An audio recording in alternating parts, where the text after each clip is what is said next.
Hello what's up guys, अस्सलाम वालेकुम। क्या हाल चाल है आपके? सब ठीक ठाक हैं। आज की वीडियो का जो हमारा टॉपिक है साइजिंग एंड ग्रिड सेटिंग, यानी कि फिट और इंचीज। सबसे पहले तो अगर आप मेरे चैनल पे न्यू हैं तो सब्सक्राइब कर लें और बेल आइकन के नोटिफिकेशन पे क्लिक कर लें ताकि तमाम आने वाली वीडियोस की नोटिफिकेशंस आपको मिलती रहें। तो आते हैं अपनी टॉपिक की तरफ। सबसे पहली चीज़ मैं आपको ये बता दूँ कि देखें, फिट के अंदर 12 इंच होते हैं और 12 इंच का एक फिट बनता है। तो हमने जो अपना ग्रिड सेट करना है, यानी कि ये जो आप ग्रिड देख रहे हैं ये ग्रिड है। ये ग्राफ पेपर पे भी अक्सर बना हुआ होता है। तो ये हमारा ग्रिड है। ग्रिड को सेट करने का तरीका क्या है? वो है, आप कस्टमाइज़ में गए, कस्टमाइज़ में जाने के बाद यूनिट सेटअप में गए, यूनिट सेटअप में जाने के बाद यहाँ पे बाय डिफ़ॉल्ट ऐसा होता है कि जो है कभी क्लिक नहीं होता है, यहाँ पे विजिबल्स नहीं होता है यहाँ पे। तो आपने यहाँ पे यूएस स्टैंडर्ड पे क्लिक करना है। क्लिक करने के बाद यहाँ पे डेसिमल फिट में जाना है और ओके कर देना है।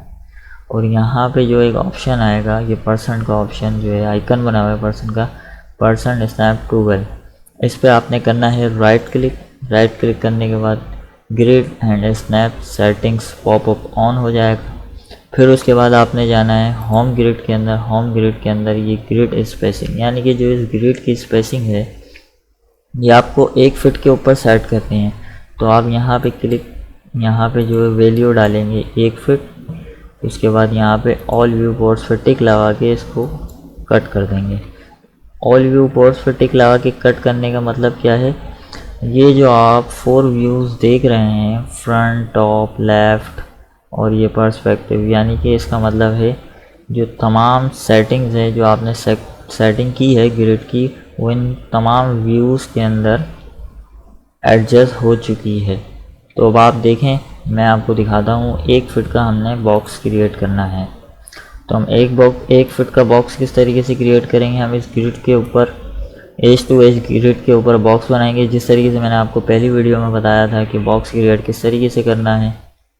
उस तरीके से आप बॉक्स क्रिएट करेंगे और यहाँ पे मॉडिफाई में आ जाएंगे। जैसे आप मॉडिफाई में आएंगे तो आपको यहाँ पे पैरामीटर्स बता रहा है, पैरामीटर्स यानी कि साइजिंग वगैरह। ठीक है, आप ये देखें ये साइज़ है, या आपने क्या किया, इसको 1 फीट कर दिया। ठीक है, 1 फीट करने के बाद टैप किया, विद में आया, विद में भी 1 फीट कर दिया आपने, और हाइट के अंदर भी 1 फीट कर दिया। अब हम कंट्रोल ऑल्ट डब्ल्यू करेंगे। ये ऑल्ट हम जब डब्ल्यू करेंगे तो हमारा पर्सपेक्टिव आ जाएगा। पर्सपेक्टिव आने के बाद ये जो हमारा क्यूब है, जो हमारा बॉक्स है, ये बिल्कुल एक्चुअल 1 फीट बाय 1 फीट पे बना हुआ है। यानी कि इसकी लेंथ भी 1 फीट है, विड्थ भी 1 फीट है और हाइट भी 1 फीट है। अब इस तरीके से आपको अगर मिसाल के तौर पर कोई क्लाइंट देते हैं मुख्तलिफ, जैसे भाई मेरे रूम का साइज़ है या आपके रूम का साइज़ जो एक्चुअल है, नॉर्मल साइज़ जो है 12 बाय 10 फीट है। तो आपने इस तरीके का जो साइज़ है वो आपने देखा और आपने अपने रूम का साइज़ जो देना है वो इस तरीके से देना है। आप टॉप व्यू में आए, आपने टी प्रेस किया, टॉप, टी प्रेस करेंगे तो टॉप, एफ प्रेस करेंगे तो फ्रंट, और लेफ़्ट प्रेस, एल प्रेस करेंगे तो लेफ़्ट। ठीक है, हम टॉप व्यू में आए। टॉप व्यू में आने के बाद ये लेंथ हमने देखी, इस तरीके से लेंथ है हमारी 10 फीट। ठीक है, ये जूम किया, स्क्रॉल अप स्क्रॉल डाउन से हमने जूम इन जूम आउट किया। जूम आउट करने के बाद हम विद में आए। विद में आने के बाद हमने दिया इसको 12 फीट, 12 फीट। हमारी जो नॉर्मल रूम्स की हाइट होती है वो होती है कुछ घरों में, मतलब कुछ हाउसेस के अंदर जो आप लोगों के घर हैं उसके अंदर कहीं 12 फीट रखी जाती है और कहीं 10 फीट। हम 10 फीट रख लेते हैं। ये हमारे रूम का साइज़ क्रिएट हो चुका है, बिल्कुल इसी तरीके से एक्चुअल साइज़। ठीक है, फिर उसके बाद मैं आपको एक चीज़ और बताना चाहता हूँ। वो मैंने आपको इसलिए एक टूल नहीं बताया क्योंकि मैंने सोचा कि मैं जब आपको साइजिंग पे काम करना बताऊँगा तो उसके साथ वो टूल का इस्तेमाल करना बताऊँगा, वो बेटर रहेगा। इसके अंदर जो एक टूल है वो है स्केल। स्केल है, आप आर प्रेस करेंगे तो स्केल आ जाएगा। ठीक है, ई प्रेस करेंगे तो रोटेशन आ जाएगी और आर प्रेस करेंगे तो ये स्केल आ जाएगा। स्केल क्या करता है? ये बड़ा और छोटा करता है, मतलब यानी कि जो आपका ऑब्जेक्ट है उसको स्मॉल करेगा एंड बिग करेगा, ठीक है, ये करेगा। इससे क्या होता है, ये जो आपके जो ऑब्जेक्ट का साइज़ या रूम का साइज़ है वो ख़राब हो जाता है। अब आप साइड में ख़ुद देख सकते हैं, जैसे जैसे मैं इसको अप एंड डाउन कर रहा हूँ तो ये जो है आपका साइज़ जो है बराबर में देखें एक्चुअल वहीं का वहीं है, और बस बॉक्स जो है छोटा और बड़ा हो रहा है, तो ये आपके साइज़ को ख़राब करता है। ये कम जगहों पे यूज़ होता है स्केल, और ज़्यादातर जो है साइजिंग पे काम किया जाता है। जब तक आप ये नहीं समझेंगे, बताने का मकसद सिर्फ मेरा ये है कि जब तक आपको किसी ऑब्जेक्ट का साइज़ ही पता नहीं होगा, काम करेंगे जो आप सीन क्रिएट करेंगे या रूम क्रिएट करेंगे या कोई भी XYZ चीज़ क्रिएट करेंगे, जब तक आपको उसका साइज़ पता नहीं होगा तो आप वो चीज़ कैसे क्रिएट करेंगे। साइजिंग का इजी तरीका है, यही तरीका बिल्कुल जो है इन चीज़ का है। ये आप कस्टमाइज़ पे आए, कस्टमाइज़ पे आने के बाद आपने यहाँ पे US स्टैंडर्ड को ऑन किया, ये decimal fit inches decimal inches में क्लिक करा, ओके कर दिया। फिर ये परसेंट के साइन पे आए, परसेंट स्लैब 12 राइट क्लिक करा, राइट क्लिक करने के बाद होम ग्रिड में था, होम ग्रिड करने के बाद देखिए इसने ऑटोमेटिकली जो है इंचीज़ में कन्वर्ट कर दिया। इस ग्रिड को, ये ग्रिड का जो चौकोर बॉक्स है उसको इसने ऑटोमेटिकली इंचीज़ में कन्वर्ट कर दिया, हमने इसको कट कर दिया। अब हम जो है बॉक्स क्रिएट करते हैं, ये देखें बॉक्स क्रिएट करते हैं एक 12 इंच, ठीक है, यानी कि 1 फीट। 12 इंच का याद रखिएगा, 12 इंच का 1 फीट बनता है, फिर 12 इंच और ये फिर 12 इंच।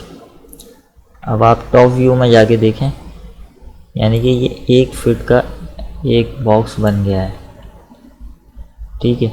ये 12 इंच, यानी कि 12 इंच और 12 इंच अगर देखें, दोबारा से मैं बता देता हूँ, ये यूनिट सेटअप हमने इसको दोबारा से फिट में किया।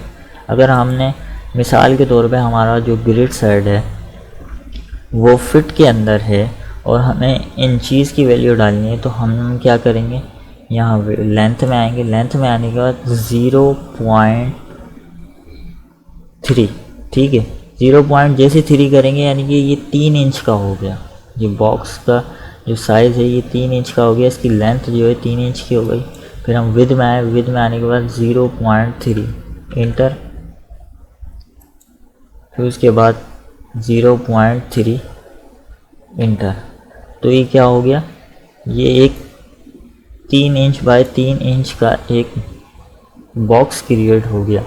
अगर हमारा ग्रिड फिट के अंदर है और हम वैल्यू 0.3 या 0.2 डालेंगे, यानी कि अपनी वैल्यू 0 पॉइंट से शुरू करेंगे, तो वो ऑटोमेटिकली इंचीज़ में कन्वर्ट हो जाएगा। अच्छा, तो ये है हमारी साइजिंग की सेटिंग, ठीक है।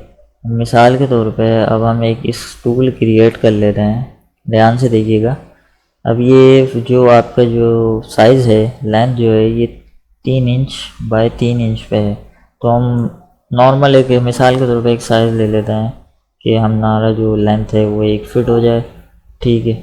बाकी जो हमारे जो स्टूल का साइज़ है वो ये 2 फीट हो जाए, बाकी जो हमारी ये थिकनेस है वो ही रहे, यानी कि 3 इंच। 3 इंच बहुत मोटा हो रहा है, मतलब इसकी थिकनेस बहुत ज़्यादा हो रही है, तो उसको हमने 1 इंच कर दिया, ठीक है। जस्ट समझाने के लिए आपको बता रहा हूँ मैं। अब इसकी जो है ये जेड एक्सिस, आपने जेड एक्सिस का ख्याल रखना है, ये जेड एक्सिस है आपका। तो जेड एक्सिस को आपने क्या करा, इसको आपने हाइट दे दी 2, ठीक है, ये 2 फीट पे चला गया, यानी कि आपकी जो स्टूल की हाइट है वो 2 फीट है। अब इसकी जो स्टूल के हम जो बेस बनाएंगे वो बेस इस तरीके से बनाएंगे, हमने दोबारा बॉक्स पे गए, बॉक्स पे जाने के बाद हमने जो है ये बॉक्स सेलेक्ट किया, सेलेक्ट करने के बाद हमने इस तरीके से नॉर्मल एक बॉक्स क्रिएट कर लिया। अब हमने क्या करना है, अब हमने इसको हाइट देनी है, पहले तो हमने इसकी विड्थ देनी, लेंथ देनी है, विड्थ देनी है। मिसाल के तौर पे टॉप में आए, टॉप में आने के बाद हमने इसकी मिसाल के तौर पे 3 इंच 2 इंच दे दें आप, 2 inch tap 2 inch by 2 inch, और हमने हाइट जो देनी है ना, देखें वो हाइट देनी है 2 फीट, जैसे 2 फीट देंगे तो ये आपका स्टूल के साथ बिल्कुल अटैच हो जाएगा। मतलब आपने हाइट का जो इसका साइज़ दिया हुआ है बिल्कुल अटैच है। तो आप इसको 0 कर लें, यहाँ से 0 कर लें, बिल्कुल 0। तो ये सेंटर में आ जाएगा। इसको भी 0 कर लें आप यहाँ से। इसके ये जो नीचे के जो वैल्यूज़ हैं इस पर जब आप यहाँ पे जो अप एंड डाउन के ऊपर कर्सर लाएंगे और राइट क्लिक करेंगे तो ये 0 हो जाएगा, यानी कि ये जो आपका ऑब्जेक्ट है बिल्कुल सेंटर में आ जाएगा। ठीक है, अब आपने इसकी जो स्टूल की बेस है उसको पिक करना है, यानी कि सिलेक्ट करना है। इस तरीके से सिलेक्ट करने के बाद ये देखिए नीचे आ गया, क्योंकि हमने 0 किया था। इसको वापस ऊपर ले गए या फिर हमने इसको नीचे से वैल्यू दे दी इस तरीके से। ये देखें इस तरीके से वैल्यू दे दी 2 फीट। तो ये देखें बिल्कुल बिल्कुल बिल्कुल इसके साथ अटैच हो गया है, इसकी एज टू एज आ रहा है। तो आपने क्या करा, इस स्टूल की जो है बेस सिलेक्ट करी। सिलेक्ट करने के बाद इसको आपने यहाँ रखा। ठीक है, यहाँ रखने के बाद अब ये जो है ना, मैं आपको जो बता रहा हूँ कॉपी करने का तरीका, ये बहुत ध्यान से देखिएगा। ये जैसे मैं कॉपी करूँगा, यानी कि ये मैंने कैंसिल, दोबारा बताता हूँ, मैंने शिफ्ट प्रेस करके रखा। ठीक है, ये जो एक्स एक्सिस है ना, इसके ऊपर मैं कर्सर लाया, इसको मैंने पिक करा, एक क्लिक करा, इसको आगे लेके गया। आगे ले जाने के बाद मेरे पास एक पॉपअप ऑन हो गया, क्लोन पॉपअप। अगर आपको फिर भी समझ ना आए तो मुझे कमेंट में ज़रूर बताइएगा कि मुझे जो है कॉपी करने का जो मेथड है वो समझ नहीं आया, आप दोबारा समझा दें, मैं नेक्स्ट वीडियो में दोबारा समझाता हूँ। ये आपने कॉपी किया। अब कॉपी किया, कॉपी के अंदर क्या डिफरेंस है, ये जब आप कॉपी कर लेंगे तो अपना दूसरा ऑब्जेक्ट से दूसरे ऑब्जेक्ट को, तो आप ये देखें मैं इसको साइज़ को, इसकी जो हाइट है उसको जो है अप एंड डाउन करूँगा। ये देखें मतलब यानी कि जो मेरा ऑब्जेक्ट सिलेक्ट है ना उसका ही साइज़ जो है अप एंड डाउन हो रहा है, बाकी दूसरे वाले ऑब्जेक्ट का साइज़ अप एंड डाउन नहीं हो रहा। ठीक है, इसको मैं डिलीट कर लेता हूँ। अब मैं दोबारा शिफ्ट प्रेस करके इसको आगे लेके जाता हूँ तो ये कॉपी होगा, clone option popup on, instance पे टिक लगाया, ये ओके। ठीक है, ओके करने के बाद इसके अंदर इंस्टेंस कॉपी के अंदर डिफरेंस क्या है, डिफरेंस ये है जब मैं इसका हाइट को अप एंड डाउन करूँगा तो दोनों एक साथ होंगे। ठीक है, दोनों एक साथ होंगे। ये कंट्रोल Z, ये दोनों एक 2 फीट पे आ गया। अब आपने दूसरे ऑब्जेक्ट को किस तरीके से सिलेक्ट करना है, कंट्रोल प्लस करके रखना है और इस तरीके से सिलेक्ट एंड मूव टूल से सिलेक्ट करना है। अब आपका देखें, दोबारा से देखें, ये आपने पहले एक ऑब्जेक्ट को सिलेक्ट किया यानी कि बॉक्स 3, फिर उसके बाद जो है आपने कंट्रोल प्रेस करके रखा, फिर उसके बाद ये आपने जो है इसको प्रेस किया, इसको पिक किया। पिक करने के बाद ये दोनों सिलेक्ट हो गए। दोनों सिलेक्ट होने के बाद ये देखें ये दोनों सिलेक्ट हैं। साइड में देखें जो लिस्ट आ रही है ऑब्जेक्ट लिस्ट, इसके अंदर देखें दोनों सिलेक्टेड हैं।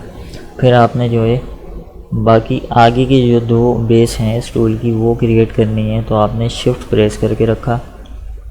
फिर उसके बाद जो है ये कर्सर जो है देखें ये वाई एक्सिस को क्लिक करके रखा और ये इसको आगे लेकर आ गए।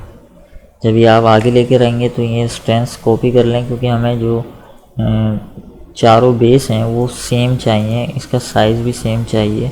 अगर हमें कहीं एक बेस के अंदर जो है एडिटिंग या एडिट करना हो तो हम कॉपी लेंगे, बाकी हमें जब सेम चाहिए होंगे तो हम इंस्टेंस लेंगे। अब ये देखें मैं अप एंड डाउन कर रहा हूँ,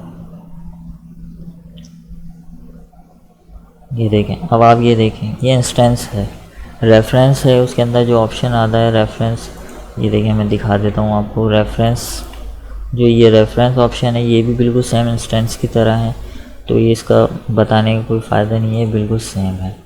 ठीक है, ये हमारा इस तरीके का स्टूल क्रिएट हो गया।